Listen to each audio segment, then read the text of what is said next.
ലോകത്തിലെ ഏറ്റവും ശക്തനായ രാജ്യത്തിന്റെ പ്രസിഡന്റിന് ഒരു പുതിയ വിമാനം ലഭിച്ചിരിക്കുന്നു. അതും സ്വന്തം രാജ്യത്ത് നിർമ്മിച്ചതല്ല, ഖത്തർ സമ്മാനിച്ചതാണ്. ഒരു സാധാരണ വിമാനമല്ല, അത്യാഡംബര സൗകര്യമുള്ള ബോയിങ് 747. ഇപ്പോൾ ഈ വിമാനം തന്നെയാണ് അമേരിക്കയുടെ പുതിയ എയർഫോഴ്സ് 1 ആയി മാറിയിരിക്കുന്നത്. എന്നാൽ ഈ കഥ ആഡംബരത്തെക്കുറിച്ച് മാത്രമല്ല. ഒരു വിദേശ രാജ്യം അമേരിക്കൻ പ്രസിഡന്റിന് നൽകിയ ഈ സമ്മാനം വലിയ ചർച്ചകൾക്ക് വഴിവെച്ചിരിക്കുകയാണ്. എന്താണ് പുതിയ എയർഫോഴ്സ് 1?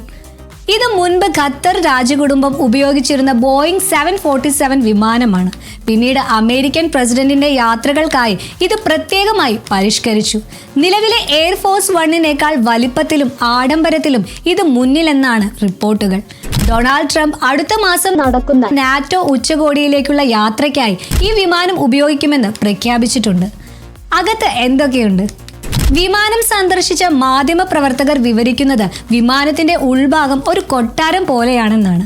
അകത്ത് തിളങ്ങുന്ന മരപ്പണികൾ, സ്വർണ്ണ നിറത്തിലുള്ള അലങ്കാരങ്ങൾ, വിപുലമായ ലോഞ്ചുകൾ, കോൺഫറൻസ് മുറികൾ, പൂർണ്ണമായും കിടക്കയാക്കി മാറ്റാവുന്ന സീറ്റുകൾ എന്നിങ്ങനെ നിരവധി സൗകര്യങ്ങളുണ്ട്. പഴയ എയർഫോഴ്സ് 1-നെ അപേക്ഷിച്ച് മാധ്യമപ്രവർത്തകർക്കുള്ള ഭാഗം 2-3 മടങ്ങ് വലുതാണെന്നും റിപ്പോർട്ടുകളുണ്ട്.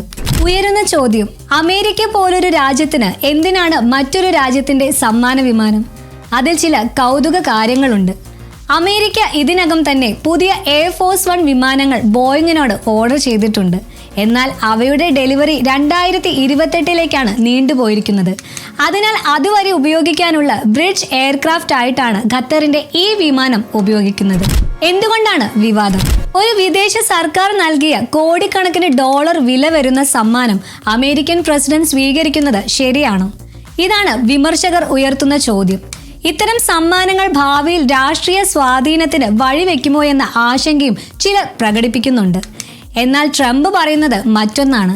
അമേരിക്കയുടെ പ്രസിഡന്റിനെ പ്രതിനിധീകരിക്കുന്ന വിമാനവും അതിനൊത്ത നിലവാരത്തിലുള്ളതായിരിക്കണമെന്നും അതിനാലാണ് ഈ വിമാനം സ്വീകരിച്ചതെന്നും അദ്ദേഹം പറയുന്നു. സുരക്ഷാ കാര്യങ്ങൾ: ഇത് ഖത്തറിന്റെ പഴയ വിമാനമായിരുന്നെങ്കിലും ഇപ്പോൾ അമേരിക്കൻ വ്യോമസേന പ്രത്യേക സുരക്ഷാ സംവിധാനങ്ങൾ ഘടിപ്പിച്ച് പൂർണ്ണമായും നവീകരിച്ചിട്ടുണ്ട്. വിമാനത്തിന്റെ ആശയവിനിമയ സംവിധാനങ്ങൾ, സുരക്ഷാ സംവിധാനങ്ങൾ, പ്രതിരോധ സാങ്കേതിക വിദ്യകൾ എന്നിവയിൽ വലിയ മാറ്റങ്ങളാണ് വരുത്തിയിരിക്കുന്നത്. ഈ പരിഷ്കാരങ്ങൾക്ക് ഏകദേശം $400 മില്യൺ താഴെ ചിലവായെന്നാണ് റിപ്പോർട്ടുകൾ.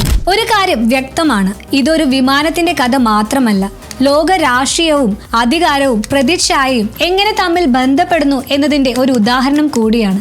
ഖത്തർ സമ്മാനിച്ച ഈ ബോയിങ് 747 അമേരിക്കയുടെ പുതിയ എയർഫോഴ്സ് 1 എന്ന നിലയിൽ ചരിത്രത്തിൽ ഇടം നേടുമോ? അല്ലെങ്കിൽ വിവാദങ്ങളുടെ പ്രതീകമായി ഓർമ്മിക്കപ്പെടുമോ? അത് വരും വർഷങ്ങളിൽ വ്യക്തമാകും. നിങ്ങളുടെ അഭിപ്രായം എന്താണ്? താഴെ കമന്റ് ചെയ്യുക. വീണ്ടും അടുത്ത വീഡിയോയിൽ കാണാം. നന്ദി.